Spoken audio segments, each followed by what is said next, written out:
નમસ્કાર ખેડૂત મિત્રો, જીવીન પરિવાર તરફથી આપનું હાર્દિક સ્વાગત છે।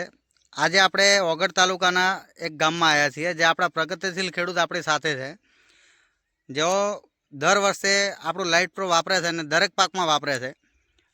તો એમના અનુભવ માટે આપણે આવ્યા છીએ। તો ખેડૂત મિત્રને પૂછીશું કે એમને કયા કયા પાકમાં વાપરેલું છે, આગળ કેટલા વર્ષથી વાપરે છે અને લાઇટ પ્રો વિશે એમનું શું કહેવું છે। તો પહેલાં શરૂઆત કરીએ એમના પરિચયથી। શું નામ છે કાકા તમારું?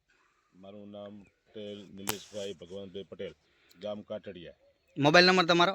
99 139 36 8 49। તો તમે આ લાઇટ પ્રો કેટલા ટાઈમથી વાપરો છો? પહેલાં તો હું છેલ્લા 3 વર્ષથી વાપરું છું। છેલ્લા 3 વર્ષથી વાપરો છો। તો આ વર્ષે પાકમાં વાપર્યું છે કે કઈ રીતે છે? આ સાલ રાઈમાં હમ વાપર્યું અને એરંડામાં વાપર્યું અને તંબાકુમાં હવે વાપરવું આ સાલ। રાયડામાં અને એરંડામાં વાપરી દીધું છે ને તમાકુમાં બાકી છે? બાકી છે, તો બધા જ પાકમાં વાપરો છો? દરેક પાકમાં શાકભાજી પાકો હોય તો? શાકભાજીમાં વાપરીએ। તો આ વર્ષે ટોટલ તમે કેટલી ખરીદી કરી છે લાઇટ પ્રોની? આ સાલ મારા અંદાજ 55 લીટર લીધું, 50 લીટરનું મોટું ટીન લીધું અને 5 લીટરનું નાનું લીધું। ખેડૂત મિત્રો, 55 લીટર એમને આ વર્ષે લીધેલું છે અને એ 3 વર્ષથી કન્ટિન્યુ વાપરે છે। તો આ વર્ષે પણ એમને આમાં વાપરેલું છે। આ જે ફિલ્ડમાં રાયડામાં ઊભા છીએ એ આપણે જોઈ શકીએ છીએ કે ફ્લાવરિંગમાં અને ફળીઓમાં કેટલો વધારો છે।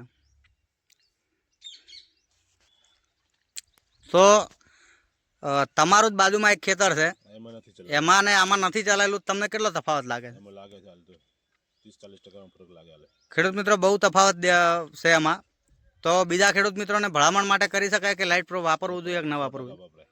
વપરાય। Thank you.